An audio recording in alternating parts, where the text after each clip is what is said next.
Olá, pessoal, boa noite, né? Sejam bem-vindos aí ao nosso Ask Me Anything. Hoje vamos falar sobre Organizational Agility Workshop, tá? Nós temos aqui duas pessoas, dois feras na área, tá? Vou fazer uma breve apresentação aqui deles, né? Hoje nós temos conosco aqui o Matheus Haddad, né, que tem mais de 15 anos de experiência em gestão de empresas, e temos o Ioris Linhares, né, especialista em desenvolvimento e gestão de produtos e serviços de software, né? Ambos são cofundadores da Orgânica, né, uma empresa que trabalha com o propósito, né, de liberar a capacidade criativa humana no trabalho por meio de métodos ágeis, né?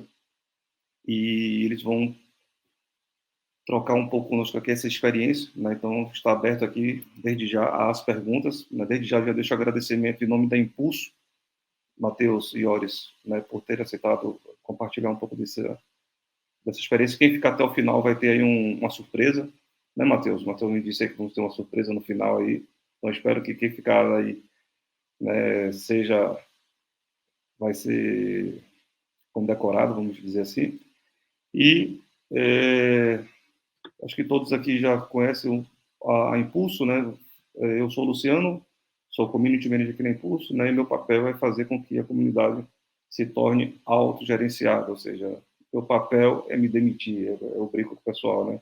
É fazer que esse papel não seja mais preciso, que a própria comunidade, né, se engaje e faça a roda rodar, né, sem a necessidade de uma pessoa, e sim da comunidade.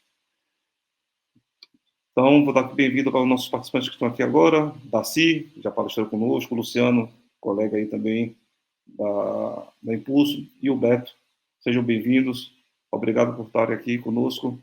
Matheus, Ioris, a sala é de vocês. O palco é de vocês. Obrigado, Luciano. Obrigado.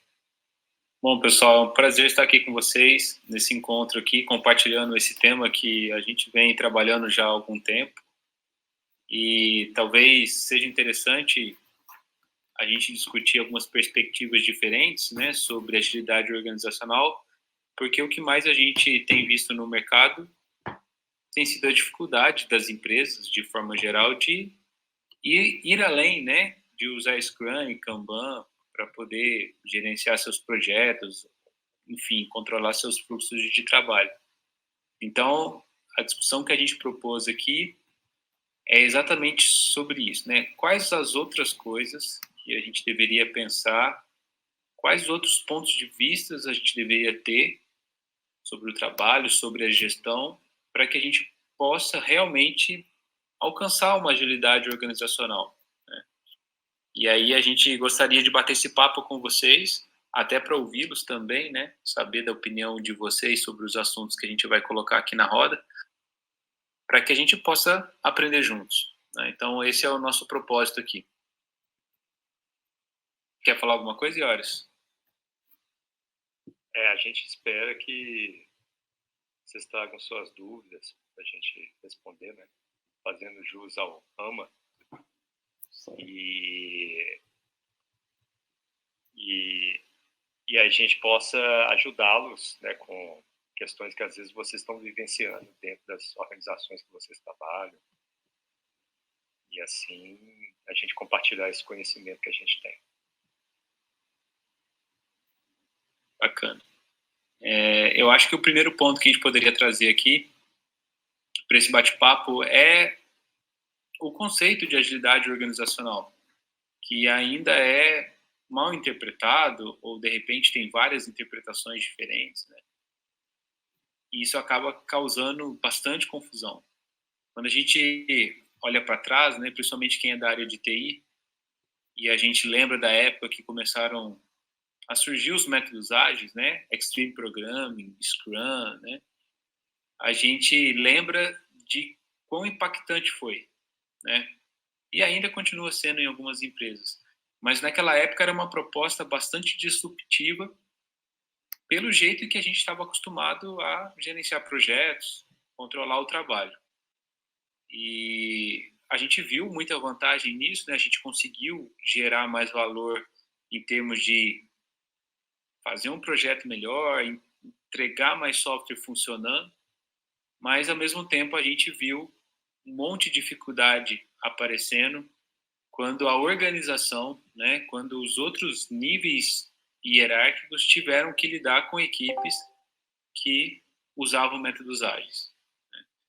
Então, a equipe usava Scrum, mas tinha uma definição, uma priorização muito ruim de requisitos.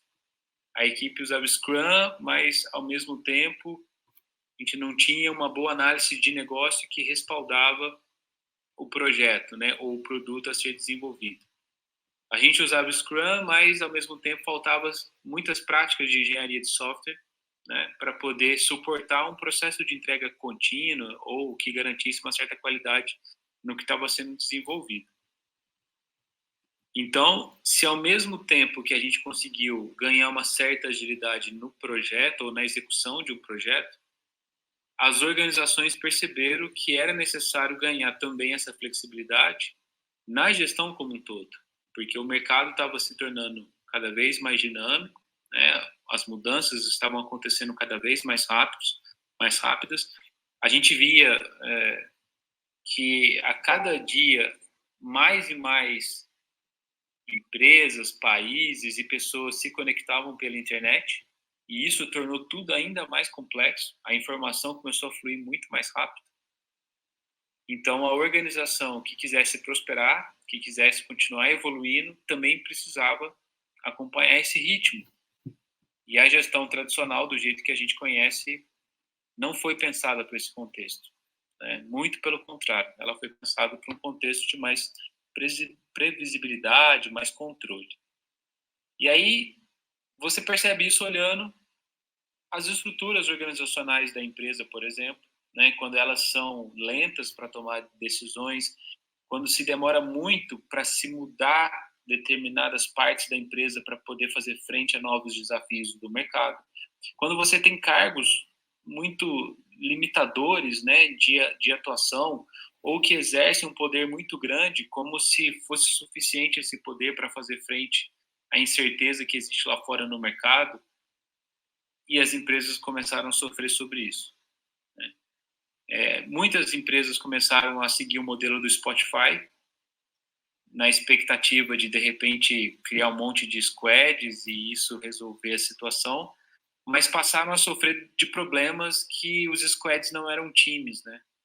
Em muitas organizações, os squads ainda são grupos de pessoas. Então, não existia, a priori, um trabalho de team building, né? De realmente ter um time entrosado para poder entregar o software funcionando ou o produto que atendesse às demandas do cliente. Então, a gente também vê um monte de squad sendo criado, mas que não funciona ainda do jeito que o Spotify, de repente, conseguiu fazer. Infelizmente, o que a gente mais observa é simplesmente trocar o nome de equipe para squad. Nada mais. Não muda mais nada. É só o termo, né? É só o termo. E aí, quando você pensa em agilidade organizacional, você percebe que a organização não tem facilidade de adaptação, né? Quando a gente pensa em agilidade, a gente está falando de ser capaz de mudar de direção ou ser capaz de se adaptar rapidamente, né, a qualquer mudança de contexto, a uma oportunidade que apareceu, a um concorrente novo que surgiu e agora eu tenho um problema e eu preciso reagir rapidamente a esse concorrente, a uma mudança de mercado, porque as pessoas mudam, os mercados mudam, as gerações mudam e eu preciso responder de repente com um produto ou serviço diferente. E aí as organizações têm muita dificuldade para fazer esse tipo de coisa. Muitas empresas ainda fazem um planejamento estratégico de 3, 5 anos, né? Num mundo onde a pandemia, de repente, põe todo ano a perder, né? Ou a ganhar. Para muitas empresas foi até o contrário. Foi um impacto bastante positivo. Então, quando você olha para uma organização que utiliza métodos ágeis, que tem uma outra squad que trabalha direitinho, mas que ainda tem todo um contexto, uma estrutura, uma disputa de poder interna, onde ainda tem tantas práticas de gestão de pessoas que enrijecem a organização, você vê que ela está muito longe de ter uma agilidade organizacional. Então, não adianta só adotar Scrum, não adianta só ter práticas ágeis de engenharia de software, não adianta chamar de squad, né, se outras coisas ao redor também não mudarem. Então, esse é um primeiro ponto que a gente gostaria de trazer aqui.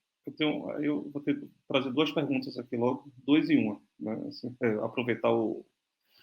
Hoje eu trabalho num contexto, né, de uma empresa centenária, vamos chamar assim, né, uma empresa automobilística, que é toda engessada, e ela, engraçado, né, que ela é toda projeto, né, aquele padrão alemão de ser, né, cheio de projetos, e ela criou uma empresa 100% ágil, 100% flat, horizontal, não tem hierarquia, onde os times de desenvolvimento de software são autônomos, né, são realmente times, apesar de a gente não chama de squad, chama de realmente de times, né, a gente lidar direto com, vamos chamar assim, com os nossos sponsors, os nossos clientes, né, os nossos principais stakeholders, ou seja, não... Só que é engraçado que hoje parece assim, eu criei, né, a empresa criou um bicho que ela não está conseguindo entender, porque assim, ela criou uma empresa com uma cultura totalmente nova e ela em si, você ainda percebe nas pessoas que do lado de lá, vamos chamar assim, ainda presa às arrumações passadas, projetizadas. Como você falou, né? Faz um plano de 3, 5 anos. Velho, o software é de 3, 5 meses. No máximo, você planeja 6 meses, ou seja, não mais do que isso, porque o mundo é dinâmico. Né? Surgiram novos concorrentes, né? Tipo o Tesla, né? Que mudou a forma de vender carro. Né? Então, e aí, agregado nisso, você falou que as pessoas mudam de nome, já vou encaixar aqui, não sei se está no contexto, né, mas eu comecei a dar uma... Eu venho estudando Scrum, XP há muito tempo, e nunca parei para ler a fundo sobre as frameworks que prometem escalar a agilidade, como Safe, né, e LESS. LESS eu conheço um pouco mais, mas como Safe. Seria esses dois frameworks novos nomes para as coisas antigas?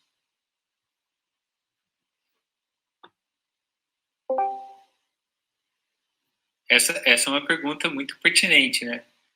O problema em si não está nos frameworks, né? Mas na mentalidade que foi utilizada para criar os frameworks. Então, por exemplo, quando você vê o Scrum e o LESS ou o SAFe, você percebe que existe uma mentalidade por trás que foi usada para criar esse framework. O SAFe dá para perceber que foi uma mentalidade de controle, né? De como eu escalo a agilidade, mas eu mantenho o controle. Enquanto o Scrum foi um framework pensado para funcionar na beira do caos, né? Ou seja, numa certa confusão, mas com uma certa organização que permite a gente mudar, a gente se adaptar, a gente criar. Tentar resolver o problema da agilidade organizacional com o mesmo pensamento que criou a falta de agilidade é o que a gente enxerga nesses frameworks como o SAFe, por exemplo. Você renomeia tudo, você fala que trabalha com ciclos, você tem ali uma responsabilização atribuída, mas você tem o velho modus operandi de fazer a coisa. Né? Ainda continua sendo mais do mesmo, só que com nome mais moderno. Eu acho que pior do que isso é que as pessoas percebem rapidamente isso, porque um gerente, por exemplo, ele pode ser chamado de Product Owner e continuar agindo como gerente. Né? Então, só mudar o nome não é suficiente para a pessoa mudar o comportamento. Eu acho que isso que acaba dificultando muito escalar a agilidade. Até porque a agilidade busca ser escalada dentro ou sobre uma estrutura tradicional, o que também é um contrassenso, né? Porque são paradigmas de gestão muito diferentes. E aí não funciona. Então, Não, eu ia dar um exemplo, assim, talvez, mas tentar pegar um exemplo simples, né? Uma equipe Scrum, que talvez seja mais fácil, ou um Squad, né? O Squad, que usa Scrum, teoricamente é uma equipe multidisciplinar, né? Então tem lá desenvolvedores, UX, testers e etc.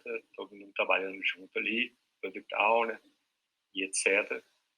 todo mundo trabalhando junto para alcançar um objetivo e, né, fazer as entregas, alcançar os objetivos de negócio que eles estão perseguindo para atender aos clientes, aos seus clientes.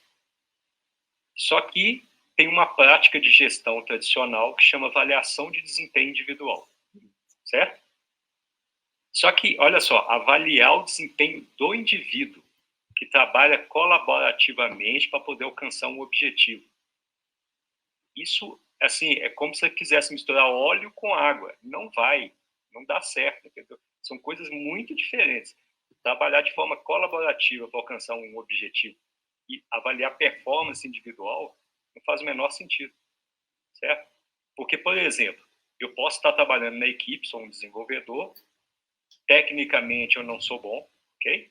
Mas eu inspiro o Matheus todo dia, conversando com ele, ajudando ele em outras coisas, sabe? Preparando o ambiente lá com ele, ou tocando algumas ideias, fazendo pergunta técnica para ele, do meu conhecimento, mas que inspira ele a uma solução. E ele consegue, com isso, ter uma produtividade gigante dentro da equipe e alcançar os objetivos que nós estamos trabalhando para fazer isso. Quer dizer que a minha performance individual é muito ruim? Como assim? Eu não estou ajudando ele. Então, assim, é impossível usar essas práticas de gestão para o ambiente que a gente tem hoje, para o tipo de trabalho, sobretudo, que a gente tem hoje, e para o tipo de trabalhador que a gente tem hoje. Não faz sentido, sabe? São coisas totalmente diferentes. E é com esse tipo de problema que as equipes, que os squads hoje, né? As equipes e as pessoas estão convivendo dentro das empresas. O Matheus citou agora há pouco também, né? Agilidade organizacional tem a ver com adaptação rápida à mudança do mercado, essa necessidade que tem externamente e que a empresa precisa se reorganizar ou se adaptar para poder atingir, né, atender essas mudanças. Agora, nós somos uma equipe, de novo, somos um squad lá trabalhando com Kanban, que seja. Temos lá um monte de demanda enfileirando, cheio de problema. Precisamos pedir para o gestor, que vai perguntar para o diretor, que vai perguntar para o CEO como que vai resolver essas filas aí que estão aparecendo aqui, porque a equipe já está fora da autoridade da equipe responder isso. E aí vai ficar esperando esses caras, sabe, achar que vale a pena dar a resposta e o tempo que demora para poder responder, sabe? Isso não é agilidade. Isso é o contrário de agilidade. Então, é esse tipo, hoje, né, com equipes, empresas usando métodos ágeis, é esse tipo de desafio que as pessoas têm encontrado lá dentro do trabalho. Deixa eu trazer mais uma...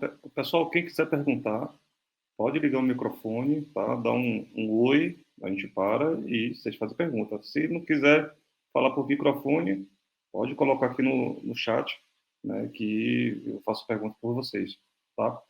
O André está escrevendo a pergunta aí. Ele só disse show. Valeu, André. Obrigado pela sua presença. Eu vou fazer aqui uma provocação, né? O Manifesto Ágil, né, foi criado, né, por pessoas da área de software. Foi criado por desenvolvedores super experientes para desenvolvedores, né? E muita gente não presta atenção na primeira frase, né, que fala que nós estamos descobrindo novas formas de fazer. Ou seja, ninguém descobriu, ninguém sabe a bala de prata, né? É um processo, né, eu brinco, é um processo PDCA, de continuous improvement, está sempre, né, se aprimorando. Como, né, e isso foi muito pensado para software, naturalmente as pessoas, né, que criaram o manifesto para o software. Eu fazer uma pergunta: como é que vocês conseguem, como é que vocês levam, né, essa filosofia, essa visão para outras áreas da empresa, né, que agora, né, falando de forma corporativa, porque antigamente o Agile era só no software, o pessoal do software conseguia entregar, conseguia fazer, mas às vezes não estava lá na produção ainda, né? O cara consegue entregar, mas tem que fazer uma release, versão 2.0 Plus, para colocar em produção demora 1 ano, né? Isso no software já algumas empresas já conseguem fazer delivery diário, né? Mas nas outras áreas que não necessariamente entregam um produto, ela entrega um resultado de um processo, né? Como é que vocês conseguem levar esse mindset? Né, como é que vocês sugeriam que nós, né, agilistas aqui, possam ajudar né, outros setores da empresa a ter, né, um pouco desse mindset que alguns desenvolvedores hoje já têm. O mais comum de se ver hoje é, por exemplo, essas áreas que são baseadas em processos, né, ou que entregam ali um processo interno, tentarem adotar algum método ágil, né? Então, sei lá, vamos usar Kanban no RH, por exemplo, né, e controlar ali um processo de onboard ou qualquer coisa desse tipo. Mas isso ainda melhora, mas ainda é muito superficial em termos de agilidade organizacional, porque o problema não está numa área de processo interno adotar agilidade. Está na existência dessa área, porque ela é um reflexo de uma estrutura que foi concebida com outro paradigma de gestão. Então, quando você começa a pensar na agilidade de uma organização, você pensa em qual é a melhor maneira da gente se organizar para poder gerar valor para o cliente. Então, imagina que você tem a oportunidade de reconstruir a empresa do zero, esquecendo tudo que já foi pensado sobre gestão mecanicista ou administração científica. E se você pudesse reestruturar toda a empresa de uma maneira ótima para gerar valor para o cliente, como seria essa estrutura? Aí você começa a perceber que essa estrutura começa a aparecer com times multidisciplinares, outros times que apoiam esses times que geram valor para o cliente, uma estrutura muito parecida com a estrutura que a gente vê no mercado e as relações entre empresas, por exemplo, né? Uma empresa que atende outra empresa, que é parceira de outra empresa, uma empresa que gera valor para o consumidor final e outra empresa que gera valor para essa empresa que está gerando o valor para o consumidor final. Então, essa estrutura mais dinâmica, mais baseada em autonomia, seria o reflexo natural de você organizar a empresa de uma outra forma. E aí você percebe que adotar método ágil numa área de processo é muito simplório, né? É até engraçado de perceber, porque você não está usando mesmo a capacidade que você poderia ter das pessoas que estão presentes ali. Quando você falou do manifesto ágil, né? Você falou assim, estamos aprendendo melhores formas de fazer software. Mas o manifesto ágil é composto por valores e princípios, né? Então, o jeito que você faz a coisa pode ser muito variado, mas esses jeitos, essa maneira para ser chamada de ágil, significa que ela respeita os valores e os princípios que estão lá no manifesto, porque senão, teoricamente, não é chamada de ágil dentro desse contexto. E aí os valores, o primeiro valor é o mais sintomático disso. Quando a gente fala de pessoas e interações mais que processos e ferramentas, dificilmente esse valor é colocado em prática nas organizações. Porque vamos fazer uma transformação ágil? Vamos. Que framework vamos usar? É a primeira questão. Que consultoria vamos contratar? Né? Como que vai ser a nossa estrutura organizacional? Vamos criar quantos squads? Né? Quais são os papéis novos? A conversa começa pelo lado errado. Esse é um ponto de mudança e talvez seja o ponto de inflexão para as transformações, que é começar a ter uma gestão centrada nas pessoas, onde as pessoas estão antes dos processos e ferramentas. E pensar nisso é interessante porque, como o ambiente está mais complexo, mais dinâmico, só as pessoas são capazes de fazer frente a essa complexidade, porque nós somos tão complexos quanto o ambiente que vivemos. Os processos pré-definidos, ou, enfim, os que a gente acaba seguindo costumeiramente, já não estão dando conta. Né? É tanta mudança que um cronograma não acompanha. Né? É tanta mudança que nenhum plano resiste a uma pandemia. E aí você tem, então, que correr para as pessoas. Por isso que a gente sente dificuldade nas organizações, porque ninguém olha para as pessoas, ninguém ajuda as pessoas a desenvolver autonomia, ninguém acredita que as pessoas são mais capazes de gerar resultado do que os processos que elas adotam. Essa é uma mudança muito maior, né? Significativamente maior. E eu acho que os autores do Manifesto Ágil foram muito felizes em começar dizendo isso, né? Que estamos descobrindo novas formas de trabalho. Porque talvez se a gente perguntar para eles hoje, eles vão falar que ainda estão descobrindo. Porque, na verdade, é isso mesmo. A gente vai estar sempre descobrindo novas formas de trabalho. Não existe a ótima forma. Eu estava brincando que a gente ia responder a pergunta de $1 bilhão aqui. Seria essa. Qual é a ótima forma de trabalho? A resposta é simples até. Não existe.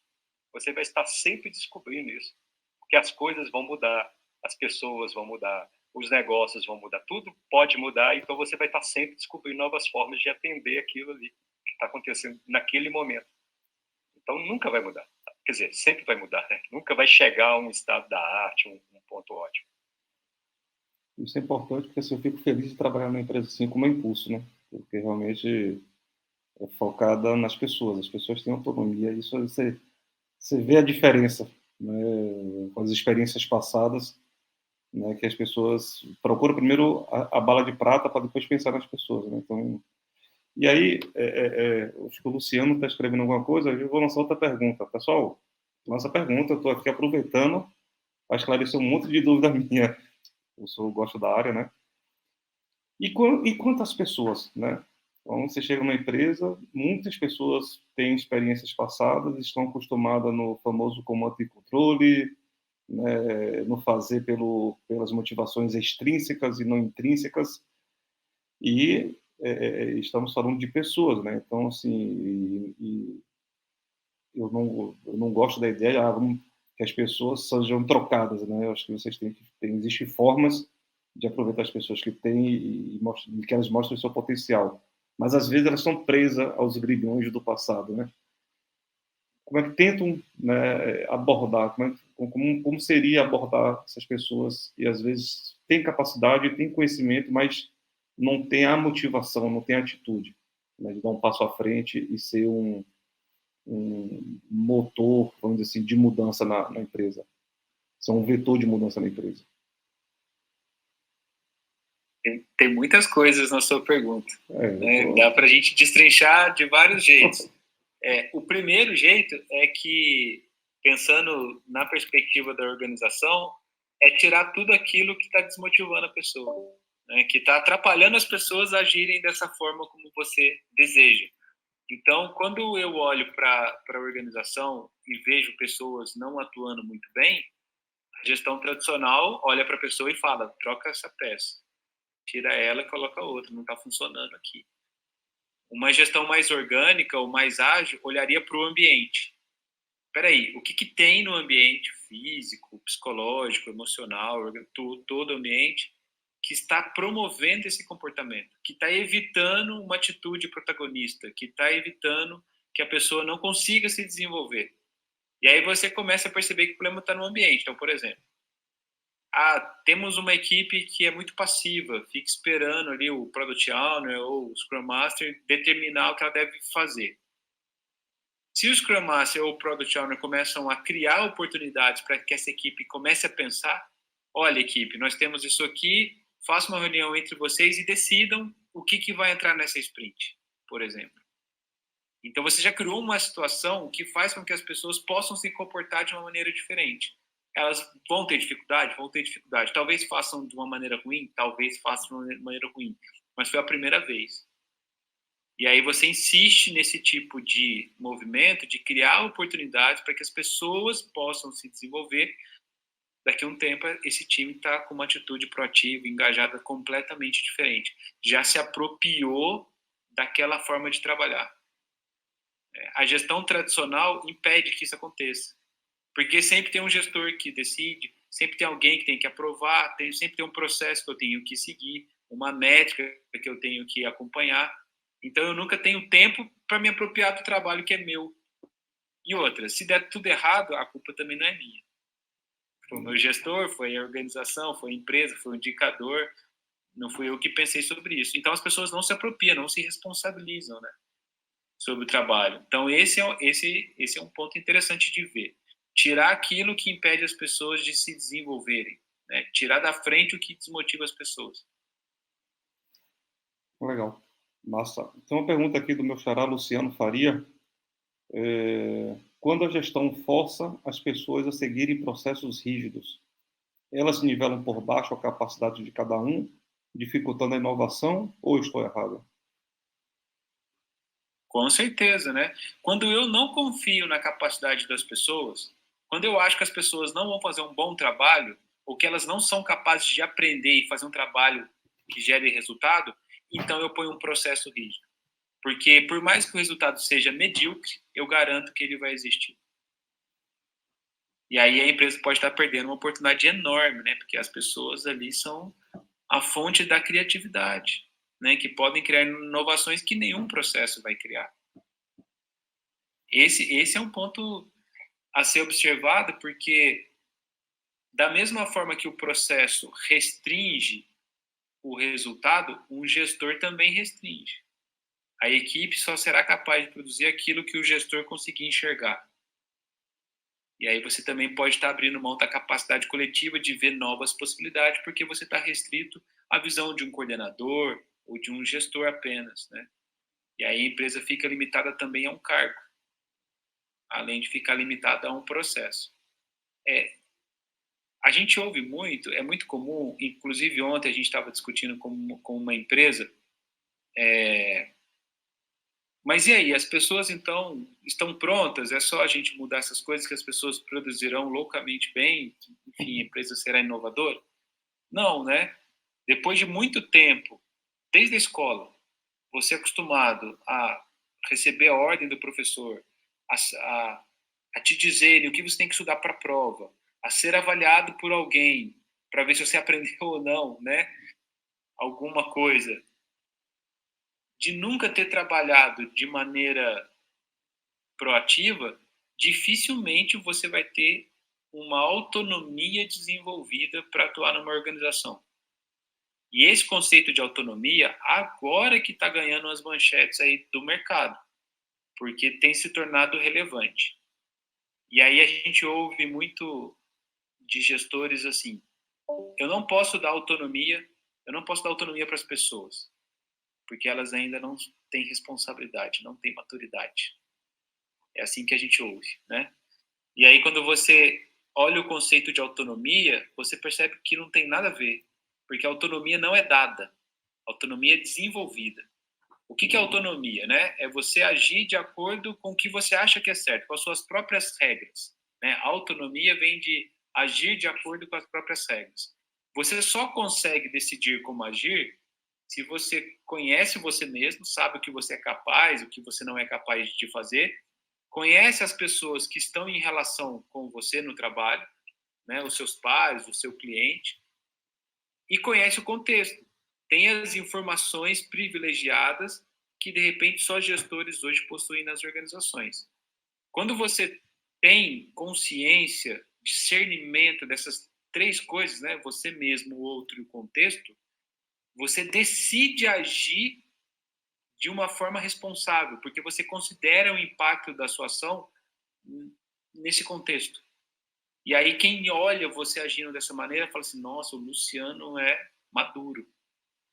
Mas não é, porque o Luciano já tem um discernimento sobre ele, sobre as pessoas, sobre o contexto, e ele escolhe agir de uma maneira que é responsável. Então a responsabilidade é uma consequência da autonomia e não uma premissa para que ela aconteça. E aí a questão é essa, como eu trabalho de forma que eu ajudo as pessoas a desenvolverem autonomia? Como eu crio oportunidades para que a pessoa se conheça melhor, conheça o outro melhor?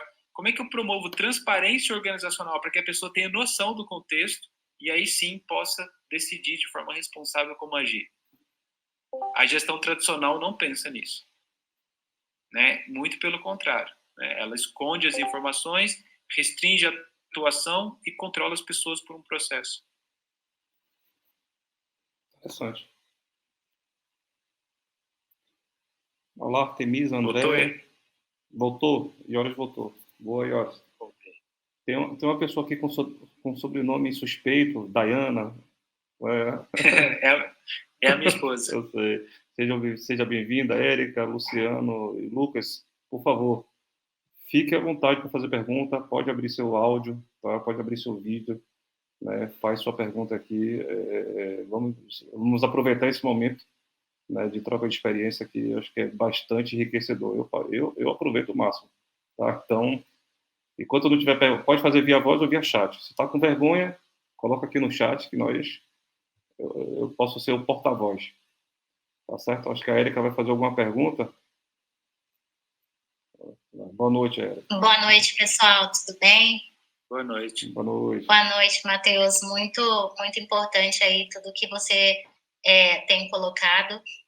Eu atualmente aí tenho atuado como gestora de projetos em uma organização e nessa organização é bem colocado isso que você falou, tá? Alguns gestores têm essa ideia, né, de maturidade, de falta de maturidade, mas lá a gente tem a figura desses papéis, o Product Owner e o Scrum Master, né, nas squads, e tem a figura, ele acha interessante ter essa figura do gerente de projeto também, tá? Justamente por conta dessa premissa que você falou aí, da falta de maturidade do time, mas eu tenho tentado continuamente mudar essa visão aí, tá?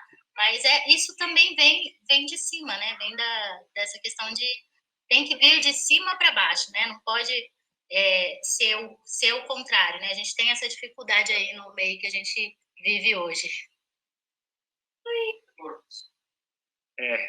Realmente é uma mistura ainda, né? De uma gestão mais tradicional com uma abordagem ágil de trabalho, e aí cria mesmo esse conflito.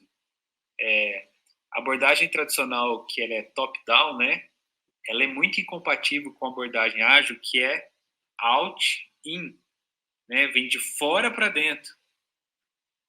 Então, não tem uma interferência maior numa organização do que o cliente que demanda o produto dela.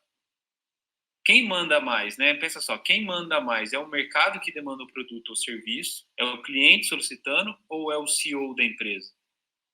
Quem tem mais poder? No mercado de 100 anos atrás, era mesmo o CEO. Porque o mercado, qualquer coisa que você colocasse disponível, as pessoas iriam comprar. Não tinha nem concorrência, não tinha nem produto no mercado. Então, não importava muito quem era o cliente, né? Importava que tinha demanda, eu vou vender do jeito que for, porque todo mundo vai comprar. Agora, a disputa é tão mais intensa no mercado que o poder do consumidor é muito maior. Então, se você não atende ele, a empresa quebra. Existe empresa sem CEO, não existe empresa sem cliente. É bem fácil perceber isso, né? Exatamente. Então, essa diferença é muito marcante. E a outra coisa que me chamou a atenção na sua fala foi que o seu papel, então, deveria ser tipo o papel do Luciano aqui, né? Se tornar desnecessário com o tempo. Como que você poderia atuar para ajudar o time a ganhar essa maturidade que o gestor não enxerga e você não precisar mais estar lá, né? Ou você participar de outra forma, como, por exemplo, se tornando uma facilitadora, apoiando que o próprio time consiga fazer gestão do seu próprio trabalho, do projeto, sem necessitar você fazer isso. Então, idealmente, a função de qualquer gestor tradicional numa transformação ágil é de não ser o gargalo, de não ser a pessoa que toma conta da gestão, mas sim aquele que desenvolve nas pessoas essa capacidade que só ele tem a priori, para que ele não seja a restrição maior da organização. É como se num time Scrum a capacidade das pessoas que estão ali naquele squad, naquele time, tivesse restrita ao Scrum Master, por exemplo, ou ao Product Owner. Não deveria ser, né? Deve ser o contrário. O Scrum Master e o Product Owner servem a equipe, não o contrário. Tem muita gente que acha que o Scrum Master é o gerente, né? E aí eu falo, gente, eles que mandam em mim. É outra troca. Eu falo assim, eles que mandam em mim, eles que dizem o que é que eu tenho que fazer para ajudar eles, não eu dizer o que é que eles têm que fazer. No máximo que eu falo, ó, existe um backlog, está priorizado. Vai lá e pega. Vou fazer uma pergunta aqui agora, né, com a experiência que eu tive enquanto funcionário público, né? uma experiência de trabalhar numa empresa também com mais de 100 mil funcionários espalhados pelo mundo, né, uma grande multinacional. Vocês acreditam nos movimentos, entre aspas, anarquistas, bottom-up, como movimentos inspiradores para a transformação transformação ágil de uma empresa, vamos chamar assim? Eu acho muito difícil, particularmente, porque quando você começa a entender a estrutura de poder que existe nas organizações, não poder só econômico ou de autoridade, né, mas o poder social, né, aquelas pessoas que têm um peso social, né, uma interferência muito grande nas relações ali e que são determinantes para qualquer mudança nesse sentido. Então, a visão hoje de um CEO ou de um fundador de uma empresa é determinante para o modelo de gestão que ela vai usar, né? Se ele não consegue enxergar como trabalhar de uma maneira diferente, se ele não tiver consciência, se ele não tiver o discernimento que a empresa pode funcionar de uma maneira completamente diferente daquela que ele aprendeu, se ele não enxergar isso antes, dificilmente vai ter uma mudança, né?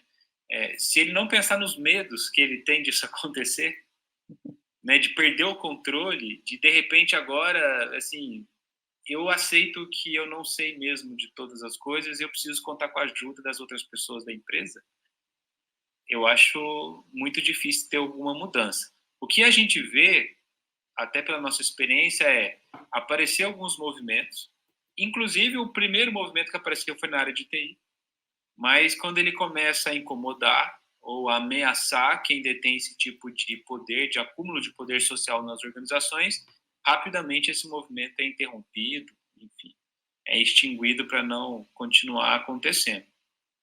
É muito difícil. Temos uma pergunta aqui do André Luiz. Estava escutando sobre design centrado no usuário e como isso precisa de esforço da parte da cultura da empresa para poder focar realmente no cliente e tomar decisões baseadas em dados. O que eu percebo é que os métodos ágeis têm pouco espaço para a participação do cliente. O Scrum, que é o que eu mais conheço, tem pouco espaço para um período mais longo de descobrimento de uma feature. O que acabo vendo é decisões na base de achismo e até vários retrabalhos. Acha que é possível mesclar essas duas metodologias, agilidade e design centrado no usuário? É uma pergunta muito boa, porque em nenhum momento a gente tem lá no Scrum que você não pode fazer isso dentro de uma sprint, por exemplo. Então, nada impede que você tenha atividades de descoberta e atividades de delivery dentro de uma mesma sprint. Você pode, parte da equipe, por exemplo, pode trabalhar em pesquisa com o usuário, em testes de usabilidade, enquanto a outra parte está construindo uma feature, né? Isso pode variar durante o projeto. Eu posso ter momentos do projeto onde eu tenho mais atividades de discovery acontecendo do que delivery. O importante é sempre ter um delivery para que a gente tenha um feedback real. Então, se no começo do projeto tem pouco delivery, porque ainda tem poucas coisas descobertas, né, para serem entregues, eu tento me esforçar para ter essas entregas para eu conseguir validar com o usuário no mundo real. Nem sempre é o ideal, mas a gente se esforça para tentar fazer isso. Agora, você pode ter as duas coisas acontecendo. Uma coisa que uma das minhas empresas sempre fez, desde quando a gente começou a empresa, o ateliê de software, o PO sempre é alguém do cliente. Nunca é alguém da nossa empresa. Então, o PO é parte integrante da nossa equipe e a equipe tem contato direto com o PO. E aí o cliente sempre está presente. E a gente sempre pede para que ele traga os usuários para as reuniões, que os usuários sempre participem dos planejamentos, que eles sempre estejam envolvidos nas atividades de discovery, para que a gente possa fazer algo que vá de encontro à necessidade deles. Então, você pode optar por trabalhar assim. A pergunta é, por que isso não acontece hoje?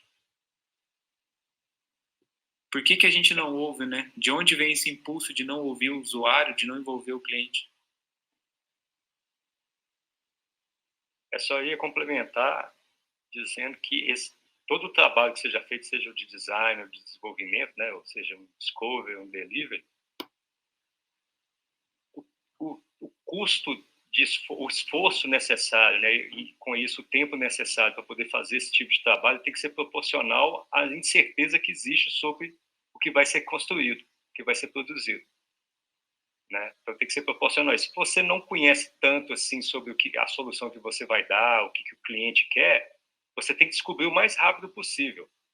O que às vezes é um pouco contraditório, porque se você ficar muito tempo tentando desenhar tudo o que o usuário gostaria de ter, você não descobre o que ele quer no mundo real, porque você não coloca nada na mão dele. Então ele tem que ter uma proporcionalidade ali. Né? Por isso que os métodos ágeis falam para poder fazer entregas curtas, né, com curta duração e constantes, para poder descobrir rapidamente o que o usuário quer. Então, tem que ter essa medida aí. Qual que é essa medida ideal? A experiência da convivência com o usuário, o tanto que se conhece já do negócio, porque se é uma empresa que já trabalha há muito tempo com o mesmo consumidor, com o mesmo cliente, com o mesmo usuário, já conhece ele bem, pode ser que ele já tenha uma percepção muito melhor sobre qual que é o problema dele, qual que é a melhor solução. Então, pode investir um pouco mais, talvez, né? Tem outras variáveis aí. É só um exemplo. Né? Então, isso não tem uma fórmula certa, mas geralmente tem essa medida de proporção entre essas duas coisas. Legal. André, Artemisa, Beto, Dayana, Érica, Luciano, mais alguma pergunta? Porque senão eu estou aqui com mais uma dúzia aqui. A gente vai ficar até meia-noite aqui hoje.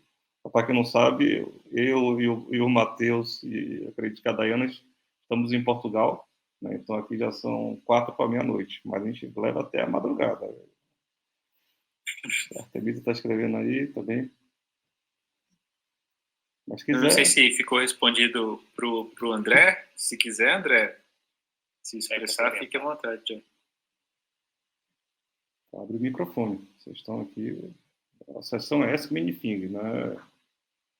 Não é aquele programa que tem Fala que eu te escuto, né? Não, gostei bastante da resposta. Esclareceu bastante. Obrigado, gente. Ah, legal. Eu vou colocar um ponto aqui, então. Eu estou lembrando aqui, né, disso, que tem a ver com a agilidade organizacional, que eu e o Matheus temos percebido em algumas empresas, que é a pessoa que está ali na equipe, por exemplo, um desenvolvedor, um designer, né? Quando ele olha para trabalho de gestão, né, por exemplo, que um gerente dele hoje dentro da empresa faz, ou um Scrum Master, que é um gerente também faz, etc. Ele pensa o seguinte: eu não quero fazer esse tipo de trabalho. E ele está certo nisso. Porque hoje, da forma como é feito, é só burocracia. Né? É preencher relatório de avaliação de desempenho individual, é preencher relatório de horas que o tester ou o desenvolvedor usou naquele projeto, né? Ou confirmar as horas dele. Né? Ninguém quer fazer esse trabalho. Aliás, ele não deveria ser feito. Né? A verdade é essa. Agora, tomar boas decisões sobre o que nós vamos fazer nessa sprint, que é um trabalho de gestão, não é? Qual o trabalho que nós vamos fazer nessa sprint aqui? Ou qual o trabalho que nós vamos fazer para atender esse objetivo? É um trabalho de gestão, você está gerindo o seu trabalho. E isso toda a equipe poderia fazer. Isso sim seria um trabalho interessante para o desenvolvedor, para o tester, pensar sobre ele. Não ficar na mão só de uma única pessoa, de poucas pessoas, dentro da equipe, dentro do squad. Então, realmente, fazer o trabalho que os gestores gostariam de fazer hoje, eu também não queria fazer. É um trabalho muito burocrático.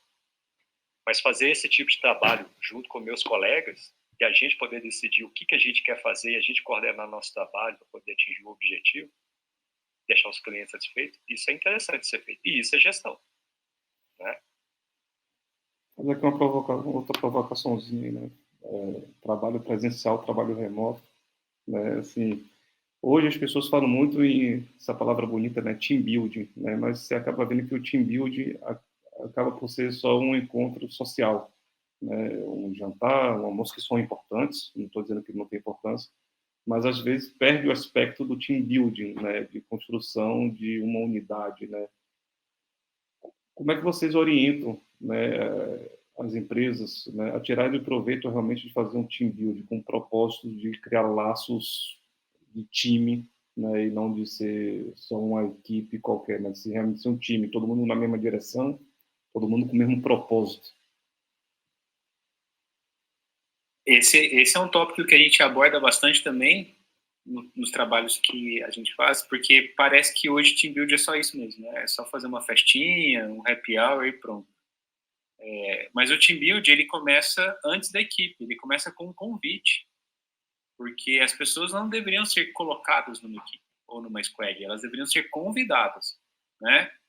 E convidadas do jeito que a gente gostaria de que fosse com a gente, né? Olha, temos esse projeto, ele se propõe a fazer isso, os objetivos que queremos alcançar são esses, os trabalhos, as competências, os conhecimentos necessários são esses aqui.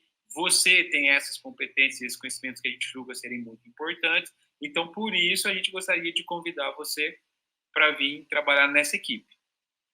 A pessoa deveria avaliar assim: ah, legal, esse é o projeto, esse é o objetivo, esse é o resultado, essas são as competências, o que eu quero para a minha carreira profissional, as coisas que eu quero fazer se conectam com esse projeto, então me parece uma boa oportunidade, eu vou querer fazer parte dessa equipe. Então, todo team build começa com a aceitação do convite para a pessoa entrar no time. Assim como é quando a gente contrata alguém para a empresa, né? A gente tem que contratar a pessoa, então a gente tem que explicar a oportunidade, explicar o que a empresa faz e a pessoa decide se vai trabalhar ali ou não nas condições apresentadas.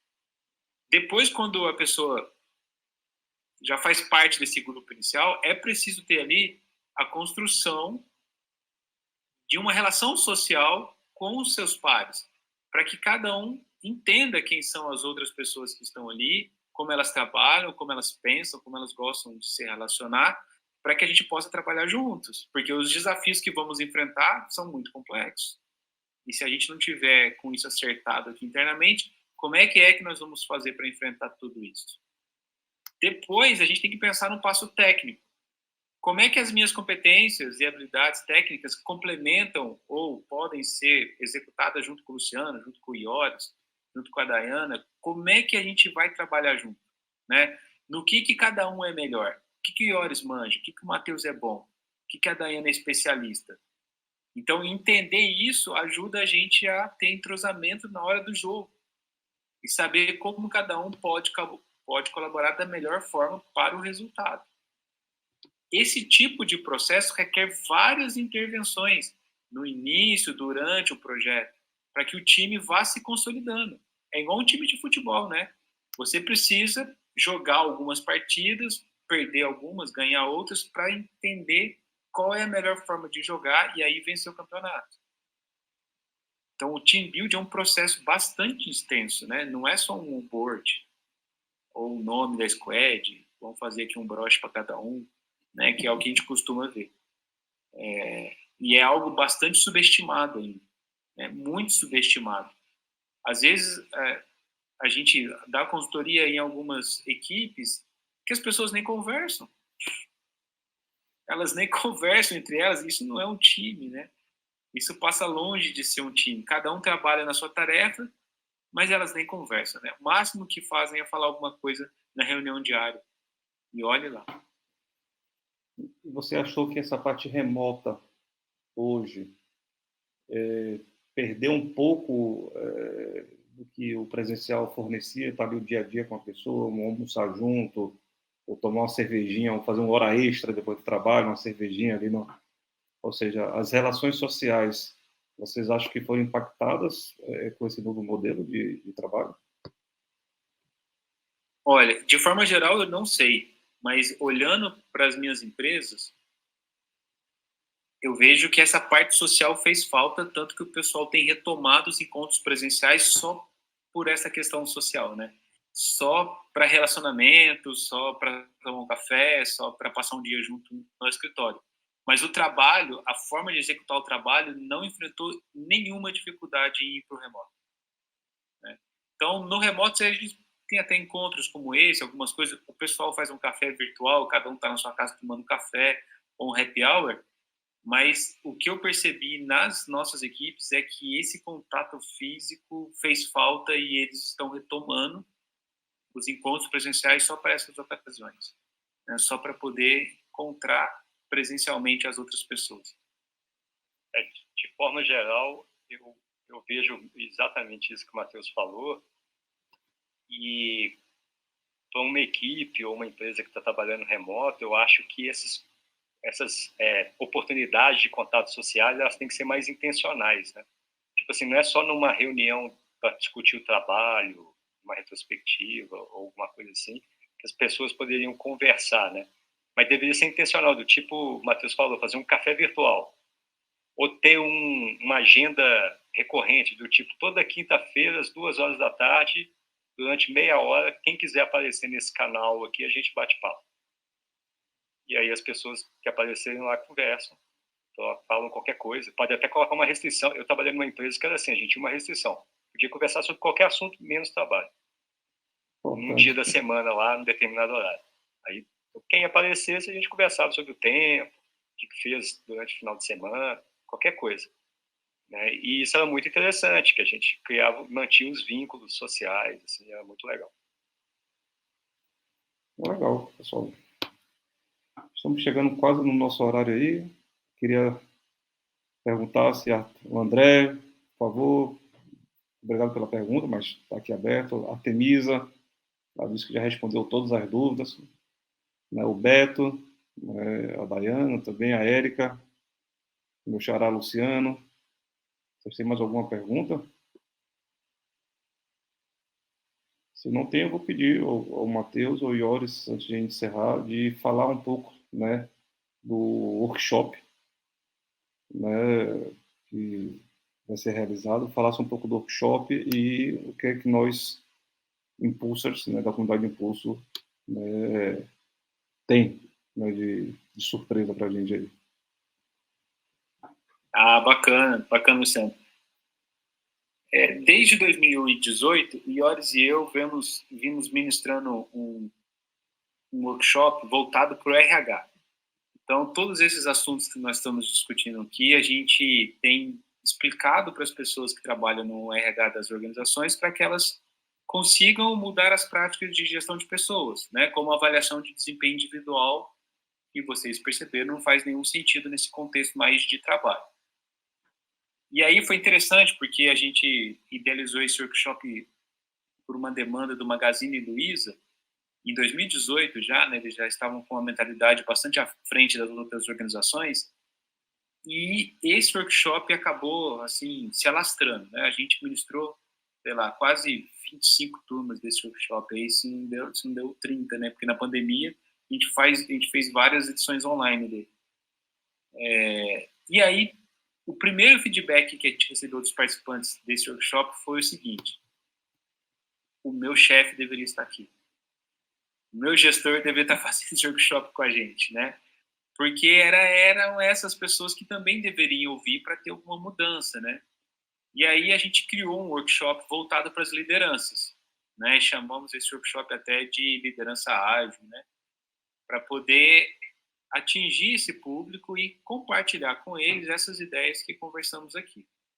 E depois de criar esse workshop voltado para as lideranças, a gente recebeu um outro feedback para que a gente atendesse um outro público, que são os agentes de mudança, né? São os gerentes de projetos, são os Scrum Masters, são os Agile Coaches, né? Os Agile Master, tem vários nomes hoje, né?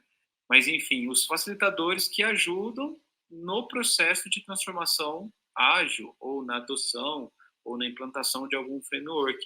Porque essas pessoas também têm uma influência muito grande, além de ter um discernimento melhor do tema, né? De já conhecer um pouco sobre agilidade.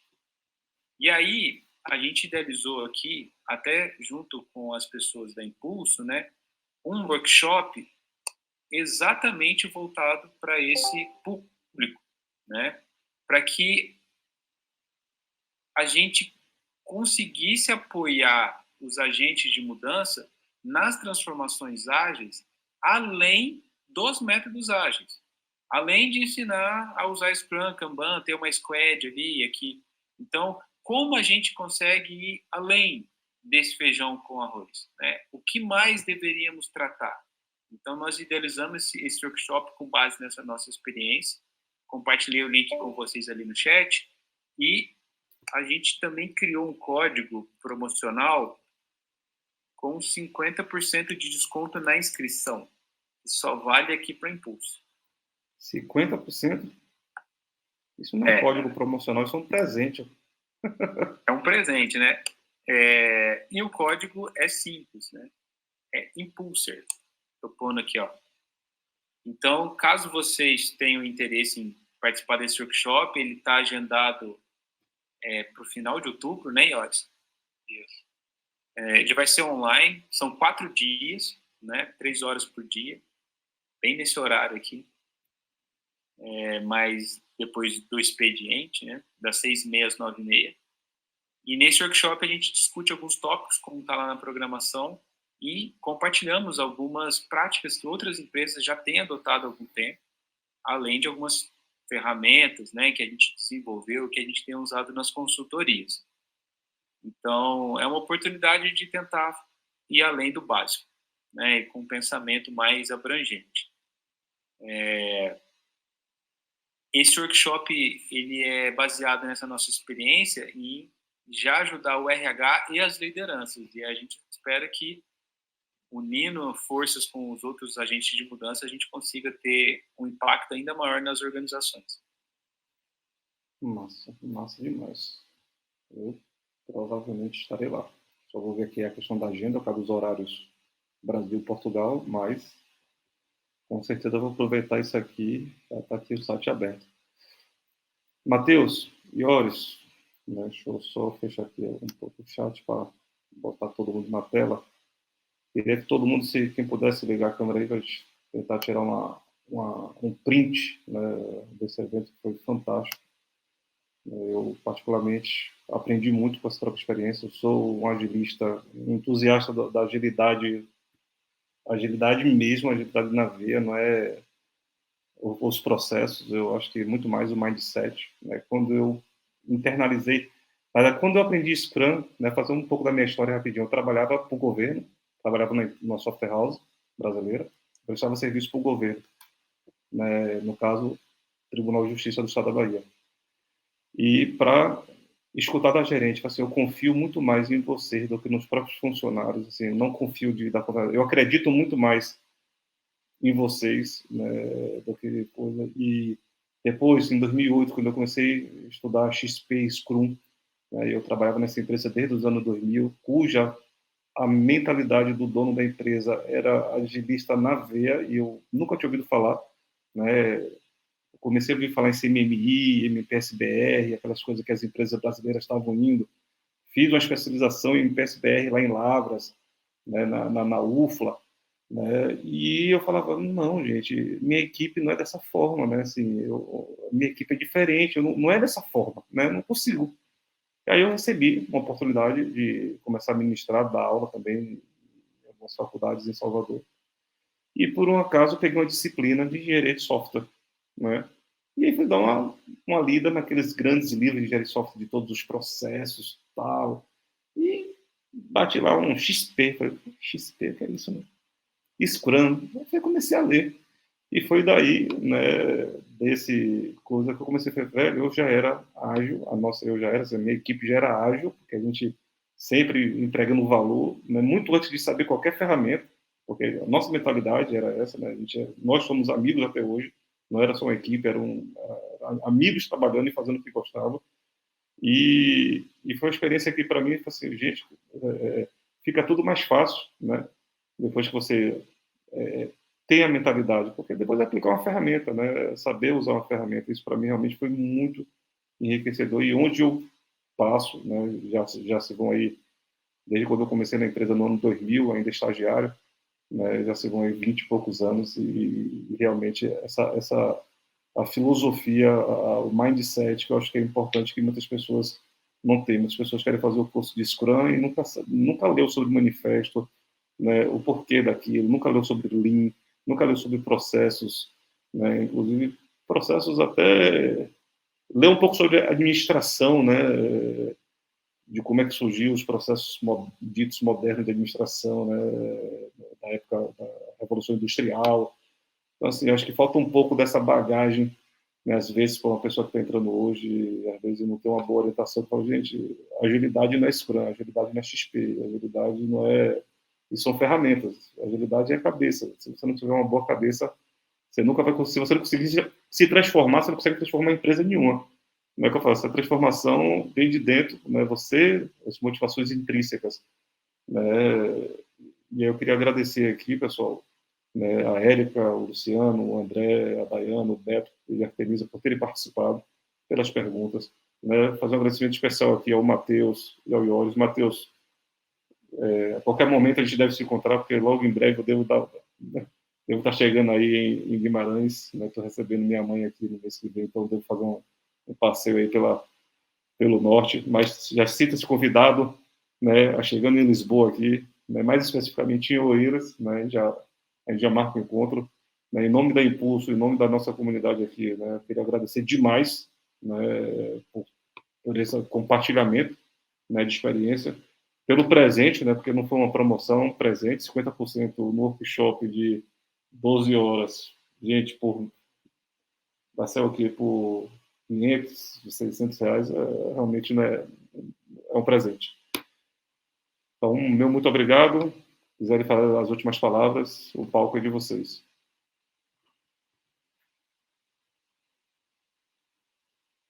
Muito obrigado. A gente agradece a oportunidade de compartilhar aqui com vocês essas ideias, esse nosso pensamento, né? E também por poder proporcionar essa abertura de divulgação do nosso workshop, né? Que a gente acredita que realmente pode ser bastante valioso para as pessoas que trabalham pela Impulso, né? Em muitas organizações. Então, pode ser bastante interessante o impacto que a gente pode causar a partir disso. Muito obrigado. Obrigado a todo mundo que fez perguntas e também quem esteve até aqui acompanhando a gente, ouvindo a gente. Muito obrigado. Pessoal, uma boa noite para vocês. Tá? A Denisa mandou aqui uma mensagem. Obrigado. Né? Tenha uma boa noite, uma boa semana para vocês, uma semana produtiva, uma semana ágil.